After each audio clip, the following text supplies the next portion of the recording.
حضرت اجازت ہے؟ یہ فرمائیے. اجازت ہے.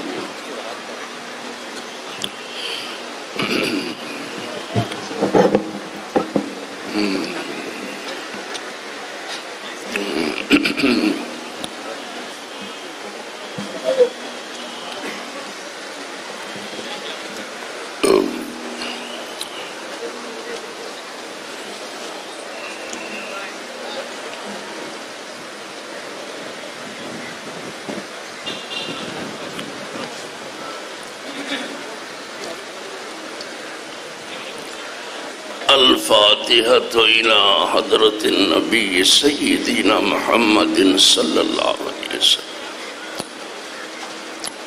الحمد لله رب العالمين. إياك نعبد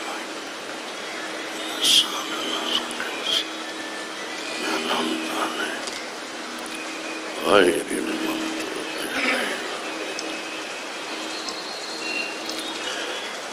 إن الله وملائكته يصلون على النبي يا أيها الذين آمنوا صلوا عليه وسلموا تسليما. اللهم صل وسلم على سيدنا محمد وآلہ وأصحابہ وبارک وسلم صلاة وسلام علیکہ یا رسول اللہ. سبحان ربک رب العزت عما یصفون وسلام علی المرسلین والحمد للہ.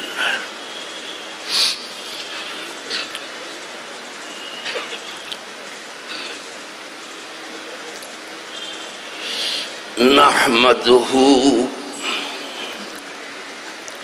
ونصلي ونسلم على رسوله الكريم. أما بعد فأعوذ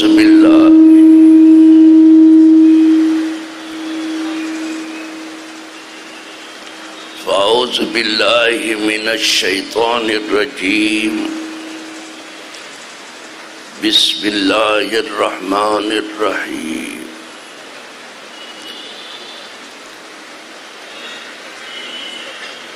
والذی جاء بالصدق وصدق به اولئک هم المتقون.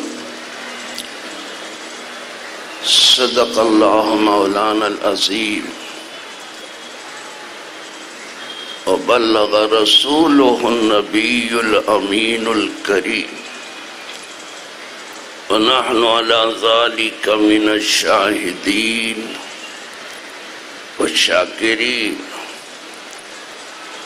والحمد لله رب العالمين.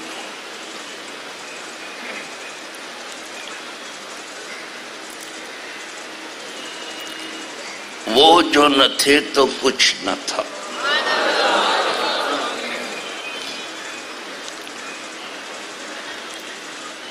وہ جو نہ ہو تو کچھ نہ ہو. جان ہے وہ جہان کی، جان ہے تو جہان ہے.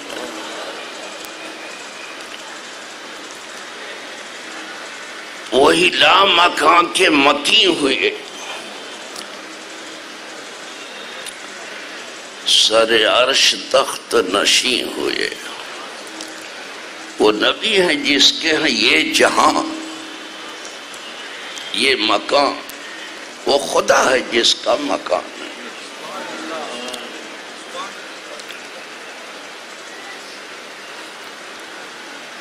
بلغ الولا بکمالہ کشف الدجا بجمالہ حسنت جمیع خصالہ صلو علیہ وآلہ. اللہم صلی وسلم علی سیدنا محمد وآلہ واصحابہ وبارک وسلم صلاۃ و سلام علیک یا رسول اللہ۔ آپ لوگ بھی پڑھ لیجئے، اگر کہے سے پڑھتے تو میں کہہ رہا ہوں کہ پڑھو۔ اللہم صلی۔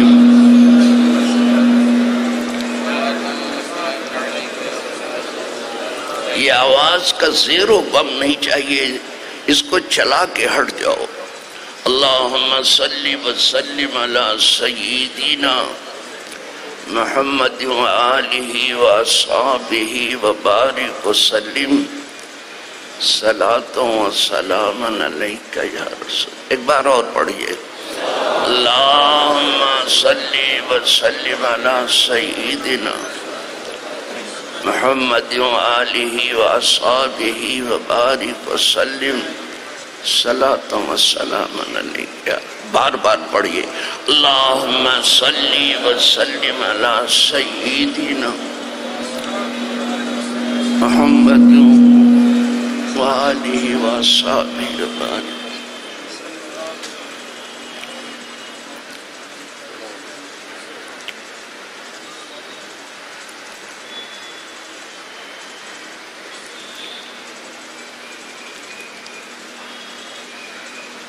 حضرات مائک کو الٹا سیدھا کر رہے ہیں، اس کو وہاں سے آدمی کو ہٹا دیجئے جو بیٹھا ہوا ہے، زیر و بم میں لگا ہوا ہے، ٹھیک چل رہا ہے وہ، چلنے تو اس کا کان ہٹنے کی کیا ضرورت ہے؟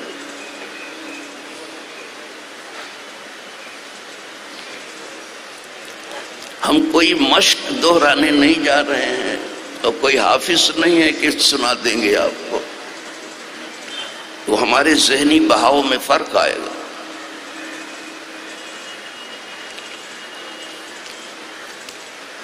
حضرات علماء کرام،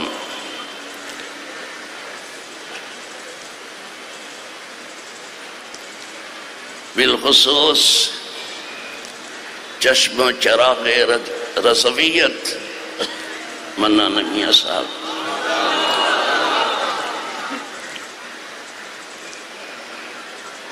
اور ہمارے رات دن سرگرم رہنے والے روحانی فرزند امیر سنی دعوت اسلامی مولانا شاکر صاحب،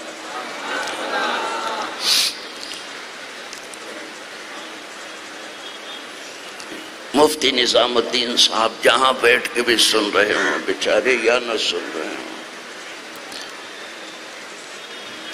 اس لیے کہ سنانے والے کم سنتے ہیں۔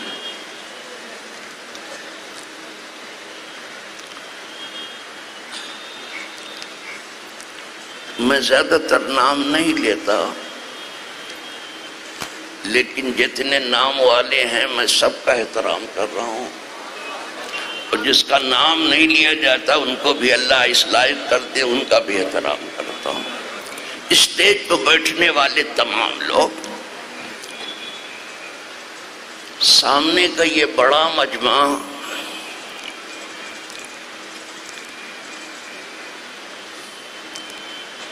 ان کا بھی تہہ دل سے خیر مقدم کر۔ یہ بیچارے دین کی تلاش میں آزاد میدان میں آ گئے۔ حضور اچھے ناموں سے فال نکالتے تھے،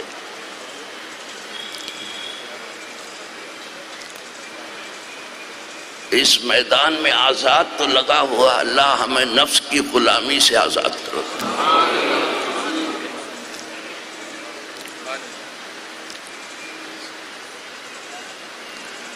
اور حضور کی غلامی بس ہے۔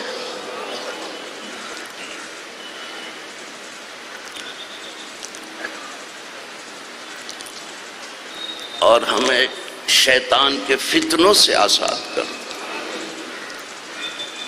اس دنیا کی بے پناہ محبت سے آزاد کر دے،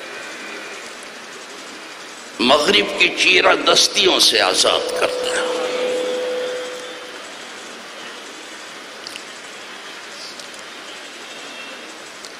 حضور اچھے ناموں سے فال لیتے تھے، اس لیے کہ جب سہیل آیا تھا صلح حدیبیہ کے موقع پر،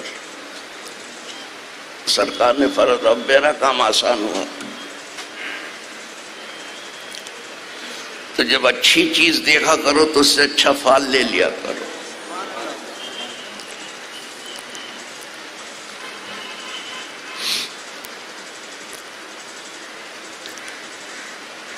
آپ سب کا خیر مقدم ہے،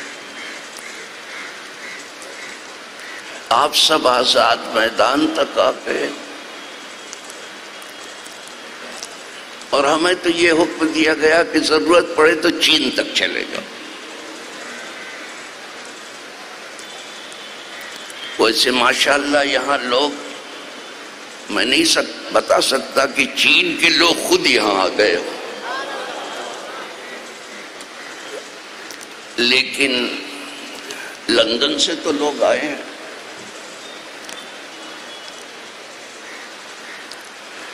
بڑا اچھا اور بڑا مناسب موقع ہے، سب دینی ضرورت کے لیے آئے ہیں، اس کے پیچھے اگر کچھ دنیاوی ضرورت بھی پوری کر لے تو کوئی حرج نہیں، لیکن مقصد جو ہے دینی ضرورت کی تکمیل ہو۔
کو ٹکڑے ٹکڑے میں بانٹنے کی کوشش نہ کرو۔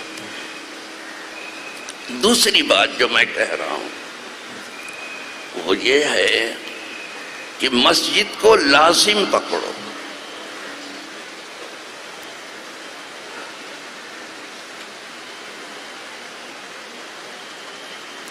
جیسے ہی اذان ہو مسجد میں پہنچنے کی کوشش کرو۔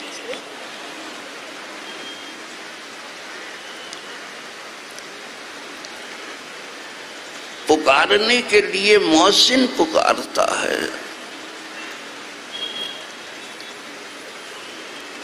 لیکن در حقیقت وہ مؤذن خدا کی طرف تمہیں بلا رہا ہے.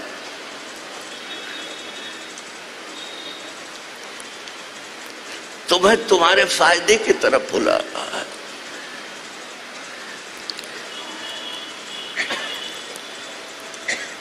حیا علی الصلاۃ کا مطلب ہے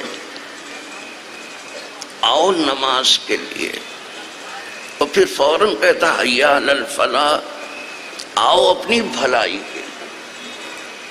تو جب تمہیں تمہاری بھلائی کے لیے وہ بھی خدا کی طرف سے بلایا جا رہا ہے، فوراً آؤ، اور 1.5 اینٹ کی اپنے گھر میں مت بناؤ،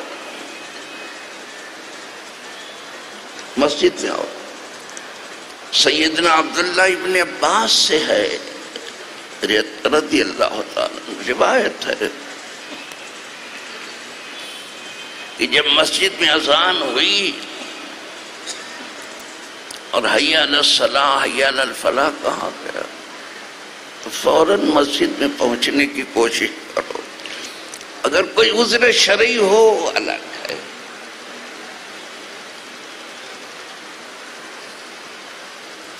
عذر شرعی کوئی ہو وہ الگ ہے.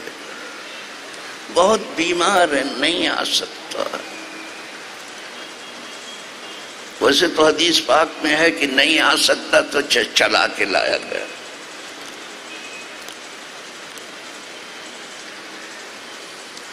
لیکن عذر شرعی بہت بیمار ہے، نہیں آ سکتا ہے، نابینا ہے، راستہ پر خطر ہے، پر حذر ہے، نہیں آ سکتا ہے. نابینا ہے، کوئی چلا کے لانے والا نہیں. حالانکہ نابینا کو بھی کہا گیا تھا کہ اذان کے بعد آ جاؤ. پوچھا گیا تھا کہ اذان کی آواز آتی ہے تیرے کان میں؟ کہا آتی. تو پہلے اجازت دیا تھا حضور نے. فرمایا عجیب، اب آؤ مسجد میں، سنتے ہو تو آؤ. تو کوئی عذر شرعی ہو تو الگ ہے، ورنہ مسجد کو لازم مانگو، ہر حال میں لازم مانگو. وہ ہے اسی لیے فرض مسجد میں پڑھو، اور نفل ہو سکے تو پھر اپنے گھر میں پڑھو جا کر. مسجد فرائض کے لیے.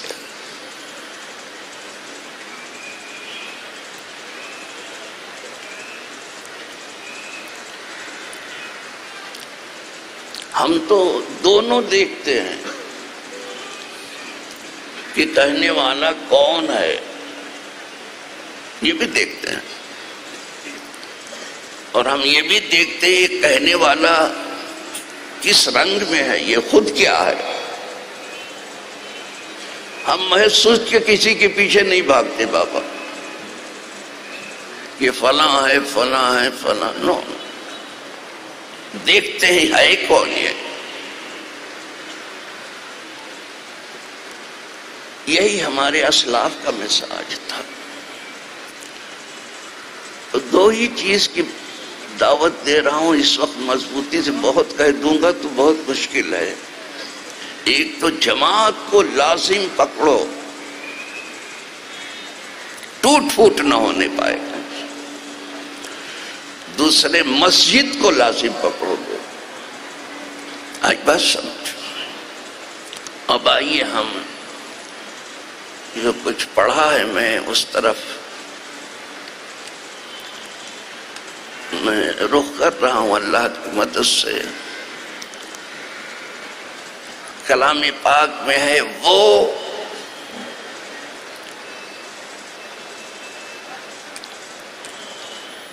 جو سچائی لائے اور وہ جنہوں نے سچائی کو دل و جان سے تسلیم کیا اور اس کی تصدیق کی. یہی وہی لوگ سچے ہیں، یہی وہی لوگ متقی ہیں، پرہیزگار. کبھی آپ سے کوئی پوچھے حضور کیا لائے؟ تو لمبا چوڑا جواب دیں گے تو کب سنے گے بیچارہ؟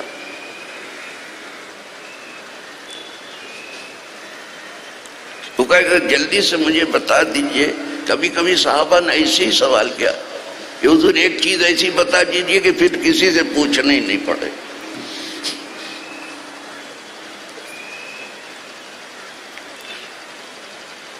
تو کہ فرما دیا قل آمنت باللہ ثم استقیم، کہے کہ ایمان لایا میں ایک اللہ پر، پھر اسی پر قائم رہے۔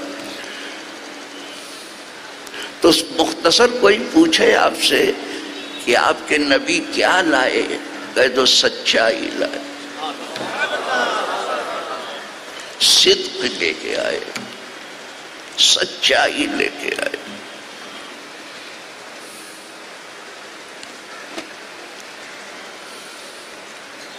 اور یہ دنیا جلدی سے عملاً سچائی کو نہیں قبول کر پاتی۔ اگر کوئی پیپر والا کوئی سچی بات لکھ دے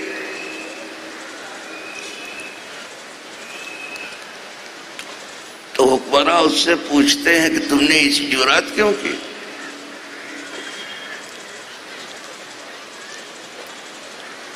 اور آبادی میں کوئی سچی بات کہے تو لوگ کہتے ہیں اتنی کڑوی بات آپ کیوں کرتے ہو؟ تو مجبوری یہ ہے کہ سچ ذرا کڑوا ہوتا ہے۔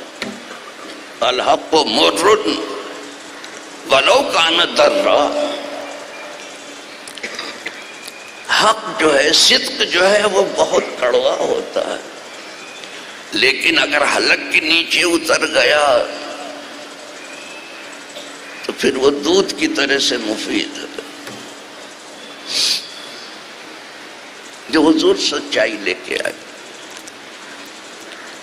وہ جنہوں نے سچائی کو قبول کیا، آگے بڑھ کے گلے لگایا، وہ صحابہ ہیں۔ اس میں سر فہرست صدیق اکبر ہیں۔ صدیق اکبر، اس میں سر فہرست مولا علی ہیں۔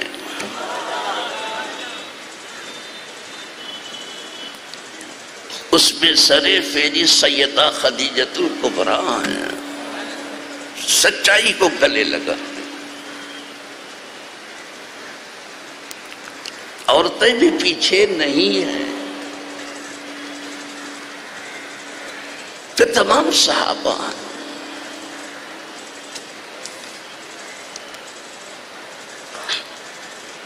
یہاں دنیا بھی اپنی زبان کو ٹھیک کرنے میں لگی ہے، پتہ نہیں کر پائی کہ نہیں۔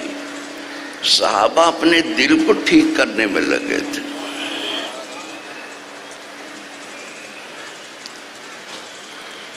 دل کو ٹھیک کرنے میں لگے تھے۔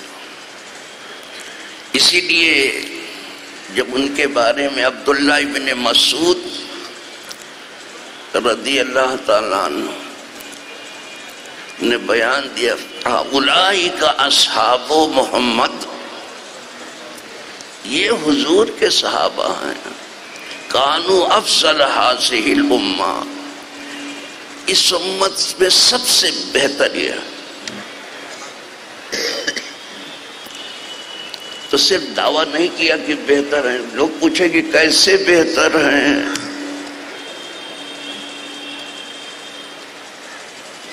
صحابہ کیسے بہتر ہیں؟ اب بہتری کی بات بتا رہے ہیں۔ ابرھا قلوبا،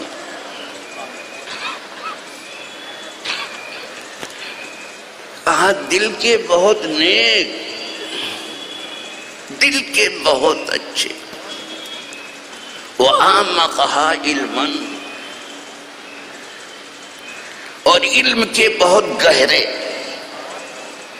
اوپر اوپر ان کا علم نہیں تھا کہ زبان سے حلق تک نہ پہنچے، علم کے بہت گہرے، ان کی تھنکنگ بہت اونچی تھی، سوچ بہت بلند تھی، علم بہت اونچا تھا۔ اعمقات، علم کے بہت گہرے، صرف گہرے نہیں، بہت گہرے، دل کے بہت اچھے، وَأَقَلَّهَا تَقَلُّفًا، اور تکلف سے بہت دور۔ ہمارے ہاں تکلف زیادہ ہے، حقیقت کم ہے۔ اِنَّا لِلَّهِ اِنَّا لِلَّهِ، چھوڑو اس کو، یہ تکلف اور تصنع کچھ کام نہیں کرے گا، یہ سب دنیا تو۔ یہ جو تین باتیں ذکر کی، اس میں ایک دل آیا ہے۔ تو جب لوگ اپنی زبان ٹھیک کرنے کے لیے لگے تھے، کچھ لکھنے والے اپنا قلم ٹھیک کرنے میں لگے تھے، تو صحابہ اپنا دل ٹھیک کر رہے، اور وہ علم بھی دل ہی میں رکھتے تھے۔ کیا بھیا، کیا مائک کا کیا کر رہے ہو بابا؟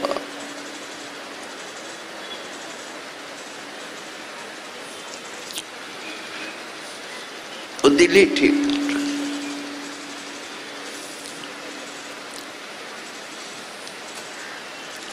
دل ہی ٹھیک کرنے میں لگے تھے۔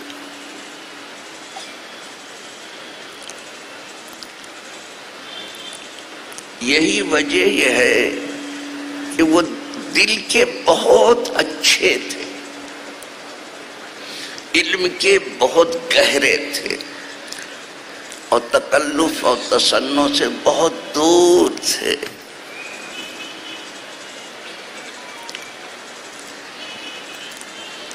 یہ دل کی بات جو میں نے کہہ دی ہے، آپ سرسری طور پر مت لینا۔ اب آج نماز کی تحریکات بہت ہیں، ہونی چاہیے، میں خود بھی ابھی پہلے کہہ چکا ہوں۔ آپ حاضر ہو جائیں مسجد میں، جیسے اذان ہو، ابھی پہلے کہہ چکا، لیکن آپ کا دل حاضر نہ ہو تو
سوچو تو سچی ہو فکر.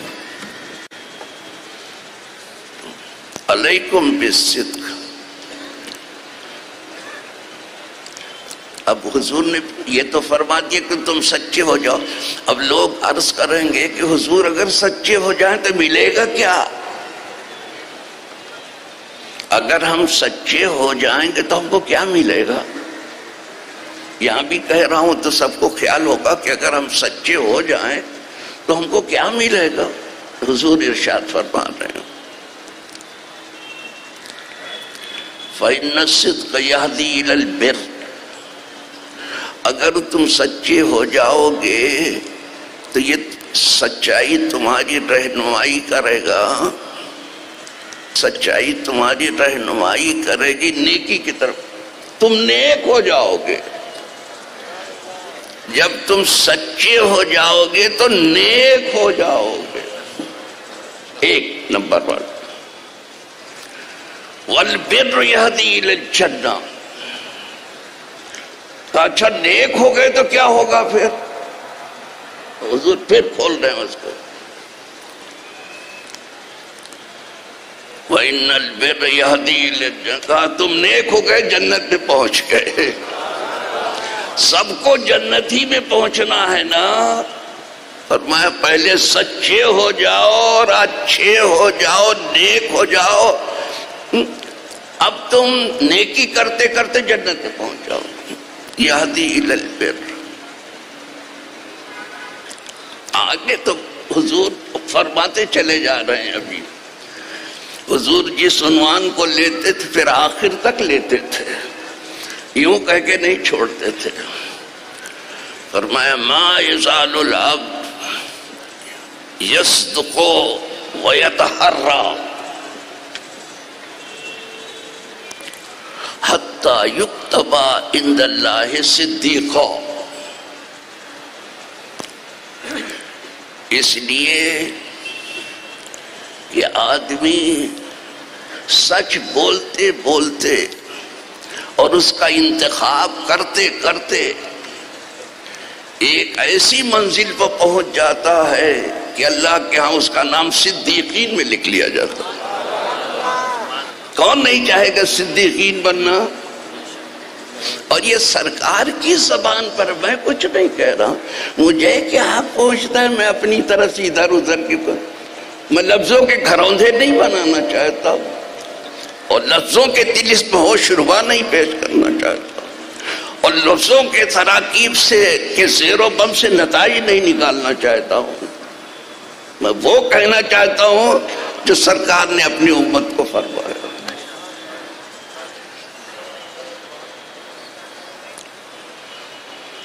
یہاں تک اس کا نام صدیقین میں آتا. اور جس دن صدیقین میں اس کا نام لکھا گیا ٹھیک حضور کے قدم میں آ گیا. اس لیے کہ سب سے قریب تر جو لوگ ہیں حضور کے قدم سے صدیقین ہیں. اب اللہ کی کتاب کھول کے دیکھ لیں, جہاں بیان کیا ہے کہ صراط مستقیم کے لیے ضروری ہے کہ وہ نبیوں کی راہ ہو. اب یہ فرمایا پھر یا پھر صدیقین کی راہ ہو, شہداء اور صالحین کی راہ. صدیق پہلے لفظ آیا ہے. اور اس قیدی نے بھی جو قید میں تھا, حضرت یوسف علیہ السلام کے پاس آیا تھا تو یوسف کہا اس نے, لیکن صرف یوسف کہا کہ یوسف ایھا الصدیق. دیکھا جیل میں رہ کر کے بھی اس نے سیکھ لیا تھا کہ ان کے پاس سوائے سچ کے کچھ نہیں ہے. یہ ہم دوسرے سے کہلوانا چاہتے کچھ, کسی دن آپ نے نہیں, سیدھے کہا یوسف ایھا الصدیق. بڑا اونچا درجہ ہے. تو یہ سچائی جو ہے تو حضور کے قدم تک پہنچا دیتے ہیں۔ اور یوں بھی تو آپ جانتے ہو کہ حضور الصادق ہیں، آپ کے سچائی کی دھوم پورے عرب میں تھی،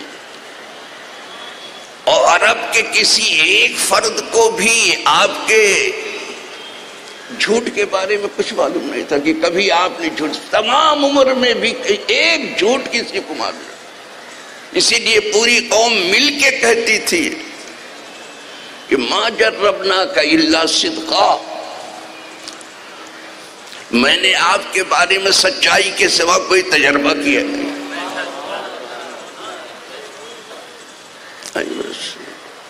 آپ جو کہیں، اور یہیں سے دنیا کو سمجھ لینا، جو آدمی سے جھوٹ نہ بولے کیا خدا کے بارے میں جھوٹ بولے گا؟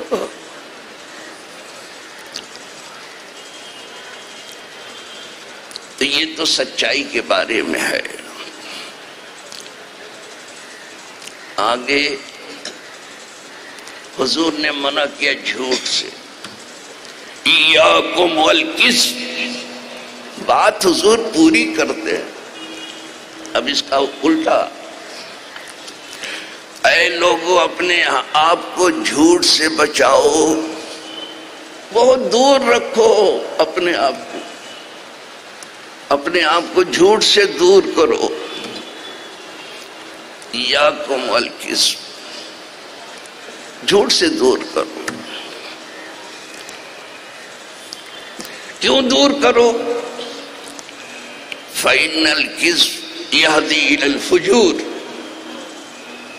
اس لیے کہ جھوٹ فسق و فجور کی طرف لے جاتا ہے، بدکاری کی طرف۔ جھوٹ آدمی کو بدکار بنا دیتا، نیکوکار نہیں رہ پاتا۔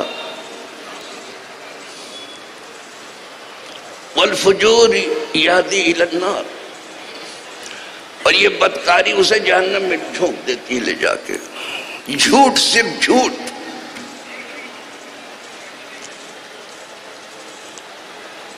دیکھ رہے ہیں حضور جھوٹ سے کس طرح منع کر رہے ہیں۔ اسی لیے روزے کے بارے میں جہاں بیان آیا ہے وہاں آپ نے سنا ہوگا اپنے مقررین سے کہ جس آدمی نے جھوٹ بولنا، اس پر عمل کرنا نہ چھوڑا، اللہ کو ضرورت نہیں کہ اس کا کھانا پانی چھوڑا دے، وہ اس نے اپاس کیا، روزہ نہیں رکھا، وہ بھوکا پیاسا رہا۔ روزہ تو سچے کا ہے۔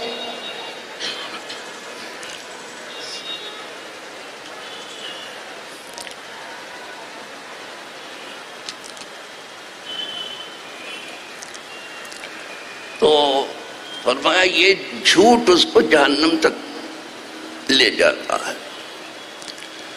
ما یزال العبد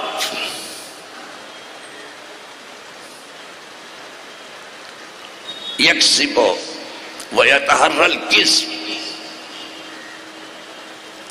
حتی یکتب عند اللہ کذابا، آدمی برابر جھوٹ بولتا رہتا ہے اور ہر کام میں جھوٹی کا انتخاب کرتا ہے، اور یہ کہتا ہے کہ کیا سچ بول کے بھی دھندا ہوتا ہے، اور کیا سچ بول کے بھی چندہ ہوتا ہے۔ کچھ لوگ ہیں ایسے بابا، جو آپ بیتی ہے وہ گا رہا ہوں، اور جو جگ بیتی ہے کہہ رہا ہوں۔ کچھ لوگ کہتے کیا سچ بول کے بھی دھندا ہوتا ہے، اور کیا سچ بول کے بھی چندہ ہوتا ہے۔ ٹھیک ہے، سب کچھ خدا کی قسم ہوتا ہے، اور وہ ہوتا ہے جو تمہارے وہم و گمان میں نہیں۔ تمہیں جھوٹ کا تو تجربہ ہے، سچ کا نہیں ہے، اور سچ کا تجربہ تو یوسف ایھا صدیق سے پوچھو۔ قید و بند میں جانا پسند کیا، لیکن جھوٹ کی زندگی پسند نہیں، فسق و فجور کی زندگی پسند نہیں کی۔ دنیا نے جیل میں بھی ڈال دیا، اور سچوں ہی کو زیادہ تر جیل میں ڈالا جاتا ہے، گناہ بے گناہی۔ انوسنٹ، کتنے انوسنٹ جیل میں ہیں، ان کا کوئی گناہ نہیں، بس یہ کہ کچھ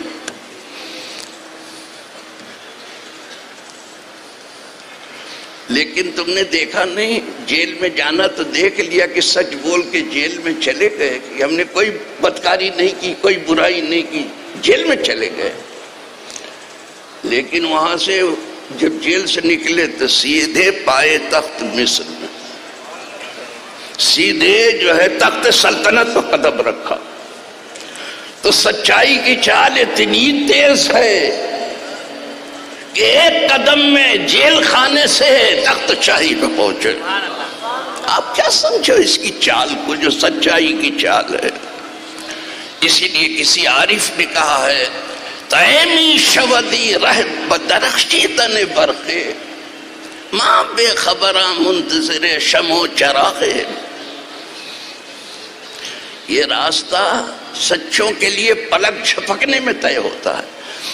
ہم لوگ جو ہے شمع و چراغ کے لیے شمع لاؤ چراغ لاؤ تو وہ یوں ہی طے کر ایک قدم میں۔ اور خود حضور صلی اللہ علیہ وسلم کی زندگی پاک 3 سال شیب ابی طالب میں رہنے کے بعد یہ مکہ ہی میں ہوا نا، اس کے بعد کیا ہوا؟ حضور وہاں پہنچ گئے جہاں کوئی پہنچا نہیں۔ معراج وہیں ہوئی نا، مکہ ہی میں، اور ہجرت سے 1 سال پہلے۔ تو بہت تیزی سے یہ راستہ طے ہوتا ہے سچے ہو۔ اور ہمارا نام خدا کے ہاں جھوٹوں میں نہ لکھا جائے۔ یہ عہد کرو کہ اللہ ہم یہاں عہد کرتے ہیں کہ ہم جھوٹ نہیں بولیں گے، ہمارا نام وہاں جھوٹوں میں نہ لکھا جائے، سچوں میں لکھا جائے۔ آج بس اب تھوڑا میں سپیڈ تیز کر دوں، نہیں تو جو کہنے چلا ہوں نہیں کر پاؤں گا، اس لیے کہ بیچارے کچھ کہنے والے کہیں گے کہ عجیب آدمی کو بٹھا دیا ہے، تو ہٹنے کا نام ہی نہیں لیتا ہے۔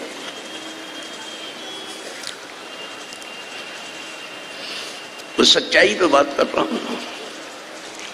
اب دیکھیں، ہمیں مومنین کے 3 مراتب کلام پاک میں ملتے ہیں۔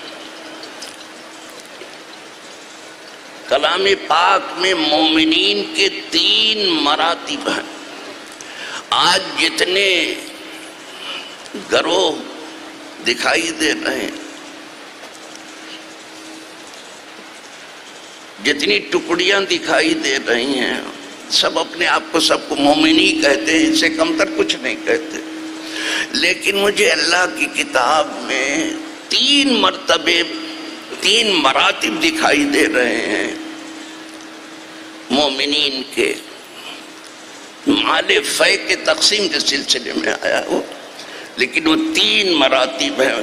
مومنوں کو ڈھونڈو کہ وہ 3 میں سے کس میں، ہم بھی اپنے کو ڈھونڈیں گے کہ ہم کہاں ہیں۔ کلام پاک میں ہے، وہ کیا ہے 3 مراتب۔ پہلا مرتبہ ہے للفقراء المہاجرین الذین اخرجوا من دیارہم واموالہم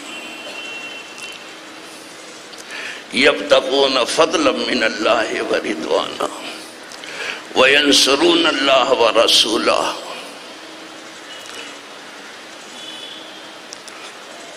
اولئک هم الصادقون۔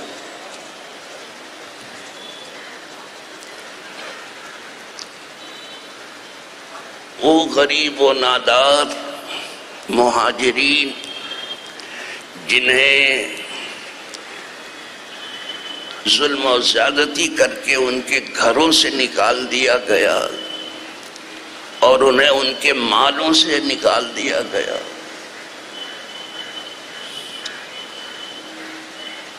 ایسے تقریباً 100 آدمی، 1-2 نہیں ہیں۔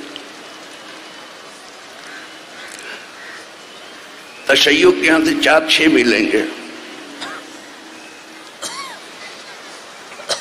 یہ فقراء مہاجرین ان کی بات آ رہی ہے۔ ایسے 100 تھے، ان کے گھروں سے بھی نکال دیا گیا، ان کو کاروبار سے الگ کر دیا گیا، مکان دکان آل اولاد سب سے الگ تھلگ کر دیا. لیکن ان کی فکر کیا تھی؟ نکالے جانے کے بعد بھی کیا ہے؟ اب یہ دیکھو، یبتغون فضلا من اللہ ورضوانا، اب بھی ان کی تلاش یہ ہے کہ وہ اللہ کا فضل مانگ رہے ہیں، تلاش کر رہے ہیں، اور اللہ کی رضا مانگ رہے ہیں. ان کو رضا الہی چاہیے، ان کو اللہ کا فضل چاہیے. دیکھو، ورنہ جس گھر سے جس کو الگ کیا گیا ہے، خانہ بدوش بنایا گیا ہے، اس کی حالت پوچھتے ہو کہ کیا ہوتی ہے؟ ذرا سینے پہ ہاتھ رکھ کے دیکھ لو. لیکن اس وقت بھی ان کی تلاش کیا تھی؟ کہ اللہ کا فضل تلاش کر رہے تھے اور اللہ کی رضا. کہ اللہ اگر تو اس میں راضی ہے تو ہم بھی راضی ہیں، تیرا فضل ہم کو چاہیے. پھر آگے جو کچھ فرمایا گیا، وَيَنْصُرُونَ اللَّهَ وَرَسُولَهُ، اور وہ مدد کرتے ہیں اللہ اس کے رسول کی. کیا اللہ کو بھی مدد کی ضرورت ہے؟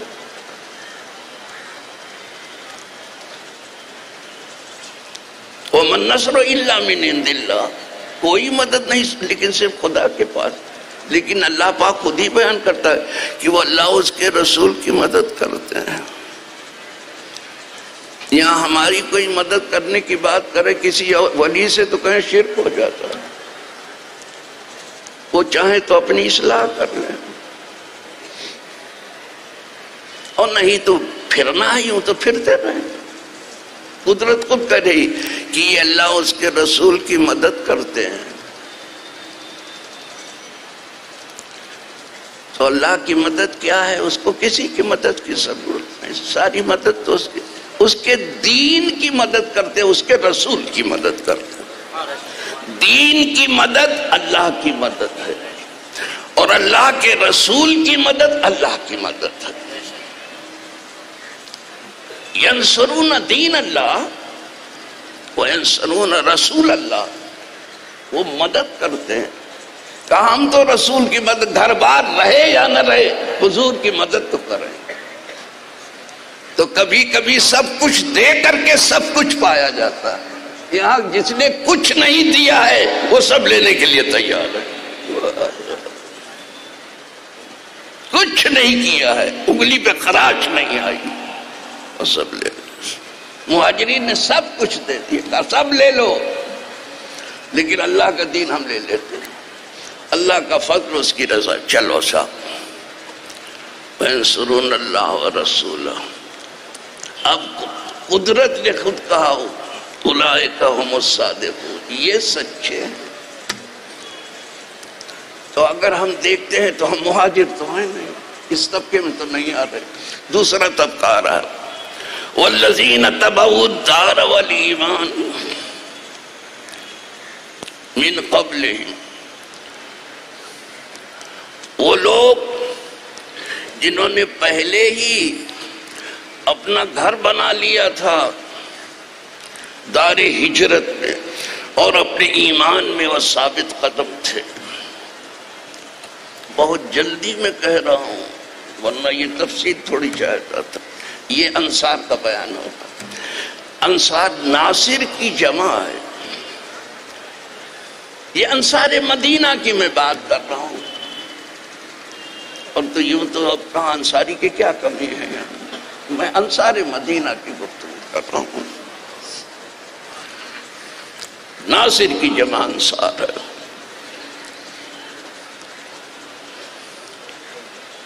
تو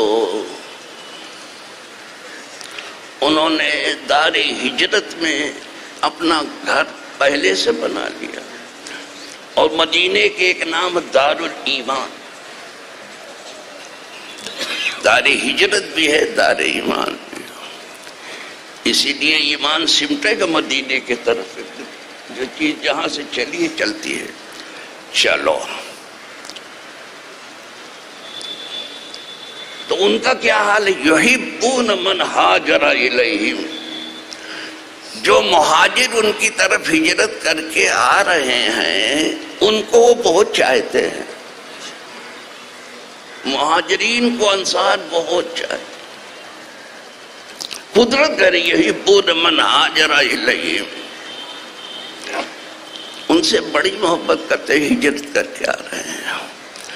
وَلَا يَجِدُونَ فِي صُدُورِهِمْ حَاجَةً مِّمَّا أُوتُوا، ضرورت ہونے کے باوجود بھی جو مہاجرین کو حضور دیتے ہیں انہیں کوئی جو ہے قلق اور اضطراب نہیں ہوتا، کوئی خلش نہیں ہوتا۔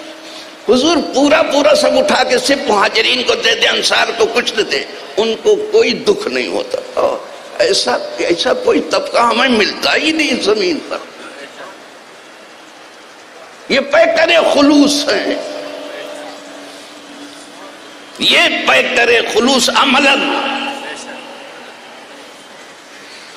اور وہ بھی قدرت کی زبان بنا، یہ تو حاجت ہونے کے بعد بھی۔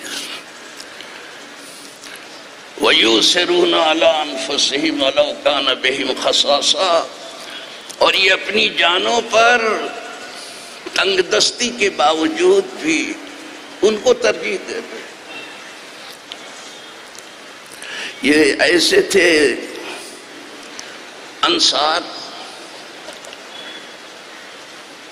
کہ ایک مرتبہ حضور کے ہاں ایک شخص آ گیا، کہا حضور میں بہت بھوکا پیاسا ہوں، مجھے کچھ کھانے پینے کی ضرورت ہے۔ سرکار نے اپنے ازواج مطہرات سے معلوم کیا کہ ہے کچھ اس کو کھلانے پلانے کو، تو وہاں سے جواب آیا کہ حضور یہاں سب خدا کی برکت ہے۔ تب پھر آپ نے صحابہ میں اعلان کیا کہ کوئی ہے کہ اس کو کھلا پلا دے۔ ایک صاحب کھڑے ہو گئے، کہا حضور میں اسے کھلاؤں۔ جب وہ اپنے گھر گئے تو بیوی سے کہا کہ کچھ کھانے پینے کو ہے، میں حضور کا ایک مہمان تھا اس کو لے کے آیا ہوں۔ کہا بچوں کے کھانے کے سوا گھر میں کچھ نہیں، وہاں بھی سب تنگ دستی کی کوئی حد ہے؟ کہا اچھا تم بچوں کو سلا دو، ایسے سلا دو تھپکی دے کر کے، ہم مہمان کو کھلا دیتے ہیں۔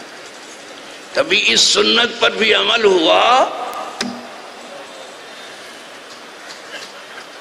جی عملاً بات پر کیا ہوگا کچھ لوگوں نے، ہیں اس امت میں خیر آخر تک رہتا ہے، خود نہیں کھایا اس کو چراغ بجھا کے کھلا دیا۔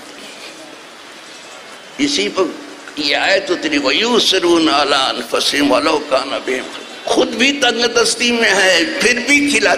یہاں ہم کہتے ہیں کھلاؤ تو کہتے ہیں ہم تنگ دستی میں ہیں، کیا کھلائیں؟ ہم خود ہی محتاج ہیں تو کیا کھلائیں؟ کہا محتاجی میں بھی کھلاؤ، خود بھوکے رہ کے کھلاؤ۔ وہ میاں بیوی بچے چھوٹے چھوٹے بھوکے رہ گئے اور کھلایا، یہ قرآن کہتا ہے۔ وَمَن يُوقَ شُحَّ نَفْسِهِ فَأُولَٰئِكَ هُمُ الْمُفْلِحُونَ، اور جو بچا لیا گیا لالچ سے، نفس کی لالچ سے جو بچا لیا گیا، شح کہتے انتہائی لالچ، تو یہی لوگ کامیاب ہونے والے ہیں۔ تو یہ ہے انصار، سراپا خلوص، سراپا محبت۔ تو ہم یہ انصار طبقہ انصار میں بھی نہیں آ رہے، نہ مہاجرین میں آ رہے ہیں نہ انصار میں آ رہے ہیں۔ تیسرا طبقہ والذین جاؤوا من بعدہم، اس کے بعد جو لوگ آئے، یہ دو ایمان والے تو ہو گئے، یہ بھی اللہ کی کتاب سے۔ والذین جاؤوا من یقولون ربنا اغفر لنا، یہ بعد میں آنے والے تابعین ہے، تبع تابعین، قیامت تک کے مومنین سب آ گئے تھے۔ اس تیسرے میں اب دیکھو اگر آ جاؤ تو بہت اچھا ہے، یہی بچتا ہے۔ اس تیسرے میں ان کی شان بیان کی، یقولون ربنا آمنا ربنا فاغفر لنا، اے لنا اے میرے رب ہم کو معاف کر دے، ہم کو وَلِإِخْوَانِنَا الَّذِينَ سَبَقُونَا بِالْإِيمَانِ، ہم کو بھی ہماری بھی مغفرت کر دے، اور میرے ان بھائیوں کے جو ایمان میں ہم سے آگے نکل گئے ہیں، یعنی مہاجرین و انصار۔ تو جو اپنی مغفرت مانگے اور مہاجرین انصار کی مغفرت مانگے وہ سنی ہے، جو ان کو گالی دے وہ شیعہ ہے۔ تشیع حب اہل بیت کا نام نہیں ہے، اہل بیت پر سو جان چھڑکنے والے سبھی ہیں۔ تشیع بغض صحابہ کا نام ہے۔ تم ان کی بات کر رہے ہو جو مہاجرین ہیں اور انصار ہیں، جن کے ایمان کی گواہی اللہ کی کتاب دے رہی ہے۔ تو ہم تمہاری سنیں یا کتاب اللہ کی سنیں؟ تم لکھتے بھی رہو، پڑھتے بھی رہو، سناتے بھی رہو، کچھ ہم ایک بھی سننے کے لیے تیار نہیں۔ ہمیں اللہ کی کتاب ایسے ہی موقع ہے، حسبنا کتاب اللہ، اس کتاب کی گواہی بس ہمارے لیے۔ اس جگہ ہم کہتے ہیں، ورنہ ہم حدیث سے بے نیاز نہیں ہیں۔ ابھی حدیث پڑھ کے سنائے، اور ٹائم ہوتا تو پھر کرتے، پھر اور جان ہوتی تو صبح تک بولتے، لیکن اب جانتا ہی نہیں۔ جان ہے عشق مصطفیٰ، یہ حضور کی محبت بلا رہی، خدا کی قسم۔ جان میرے پاس اب نہیں ہے، جان ہے عشق مصطفیٰ، روز حضور در ہے خدا، جس کو درد کا مزہ نہ سے دوا اٹھائے کیوں، وہ بلا لیتے ہیں جو چاہتے ہیں۔ تو تیسرا طبقہ یہ ہے مومن جس کو قرآن نے کہا ہے ربنا اغفر لنا ولإخواننا الذین سبقونا بالایمان، اے رب ہماری بھی مغفرت کر دے، اور ہم سے پہلے جو ایمان لانے والے لوگ ہیں، مہاجرین ہیں، انصار ہیں، ان کی بھی مغفرت۔ حکم تھا مغفرت کرنے کا، گالی بک رہے ہیں، سب وہ شتم کر رہے ہیں۔ یہ شیعت سے بقیہ پوری امت جو ہے سب مانتی ہے۔ یہ سنیت ہے کہ ہم اہل بیت کی محبت بھی دل و جان سے کرتے ہیں، اور انہیں کشتی نجات کہتے ہیں، اور ہم صحابہ کی محبت دل و جان سے کرتے ہیں، وہ نجوم اہتداء ہے۔ کوئی کشتی بغیر تاروں کو دیکھے نہیں چلتی ہے، وَبِالنَّجْمِ هُمْ يَهْتَدُونَ، تاروں کو دیکھ کے لوگ راستہ متعین کرتے، صحابہ کو دیکھ کے راستہ متعین ہوگا، ایسے کشتی نجات نہیں چلے گی۔ ہم ہیں جو دونوں کو مانتے ہیں، تو ہم نے ایک آڑ لے لی اہل بیت کی محبت۔ کیا ضروری ہے کہ اہل بیت کی محبت پہ تم صحابہ کو گالی دو؟ اور وہابیت کو کہہ رہا ہوں، کوئی ضروری ہے کہ توحید کی آڑ میں تم رسولوں کی گستاخی کرو، اہانت رسول کرو؟ توحید تو مین ہے ہی، کیا کہنا، سب کچھ تو وہی ہے، لیکن کیا ضرورت ہے کہ اس توحید کی آڑ میں تم انبیاء کی اہانت کرو؟ یہ کون سی توحید ہے؟ اور یہاں تک لکھ جاؤ کہ اللہ کے نبی معاذ اللہ ان کی عزت چوڑے چمار کی طرح سے، ہم اس سے بےسہار ہیں۔ فَلِلَّهِ الْعِزَّةُ وَلِرَسُولِهِ وَلِلْمُؤْمِنِينَ، یہ اللہ کی کتاب ہے، عزت اللہ کے لیے، رسول کے لیے، مومنین کے لیے۔ تو ہم تمہاری سنائے کہ ادھر سنا ہے توحید کا، تو کیا کہنا، اصل تو وہی ہے، سب کچھ اسی کا ہے۔ اسی پر تو اعلیٰ حضرت نے لکھا، توحید ہی تو لکھا ہے وحدت یہاں سے جلوہ شان محمد است، توحید کشف راز نہان محمد است، دانی کی چیز رونق تصویر کائنات، حق جلوہ گر سے نام و نشان محمد است، تنویر علم غیب بہر جوہر کجاست، ای شب چراغ گوہر کان محمد است، تقدیر ناوک سید مسیحت اند رضا بندگان عشق، تقدیر ناوکے سے کمانے محمد۔ حضور توحید کو دیکھنا ہے تو حضور کو دیکھو، کہ بندوں میں ان کے جیسا نہیں تو جس کی خبر دے خدا جیسا بھی کوئی نہیں، جیسا کمثلہ شیء۔ اور ٹائم ہوتا تو اس پر گفتگو ہوتی، لیکن بس اتنا ہے۔ تو ہم اس طبقے میں جب ہی آ سکتے ربنا اغفر لنا ولاخواننا الذین سبقونا بالایمان، اس میں آنے کی کوشش کرو۔ آگے ولا تجعل فی قلوبنا غلا للذین آمنوا، یہ کہا اے اللہ ہمارے سینے میں کوئی کینہ ایمان والوں کے لیے نہ ہو۔ پہلے ایمان ثابت کیا گیا مہاجرین و انصار کا، ان کے لیے کوئی کینہ کسی مومن کے سینے میں نہ ہو، تب سینہ مدینہ ہوگا، اب ہوگا مدینہ۔ جس سینے میں کینہ وہ مدینہ کیا چلانے سے مدینہ ہوگا، دعویٰ کرنے سے مدینہ ہوگا، کیوں ہوگا؟ غِلًّا لِلَّذِينَ رَبَّنَا إِنَّ، قدرت خود کہہ رہی تو ان کے لیے معاف کروں گا، ان کے لیے کوئی کینہ نہ، اللہ ایسا ہی کر دے ہم کو۔ میں دوسروں کو وقت نہ لوں اور اپنے جان کو بھی دیکھو کہ کیا ہے۔ تو آپ سب بیٹھے تھے تو اس لیے تھوڑی سی گفتگو میں نے کر لی، تو اللہ پاک اسے قبول کرے یہ بارگاہ میں، اور ہمیں یہ ادب دے۔ ہم سے پہلے جو ایمان والے تھے، جو بہت سچے تھے اور بہت اچھے تھے، مہاجرین، اسی لیے مہاجرین کا ذکر پہلے آیا ہے، بہت سچے ہیں، سب کچھ چھوڑ دیں گے، قدم رسول نہیں چھوڑیں گے۔ یہ ہے مہاجر، اور یہ ہیں انصار، کہ سب کچھ قربان کریں گے لیکن ان سچوں کا ساتھ دے کے رہیں گے۔ یہ ہے مہاجر۔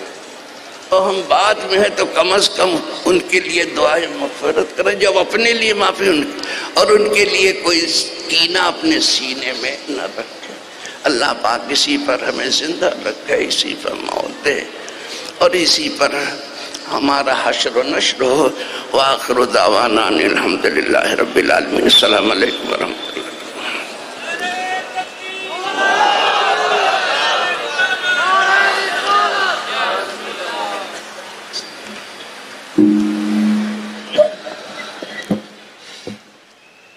الحمدللہ، بڑا ہی علمی اور مدلل خطاب ہم سب نے سماعت کیا۔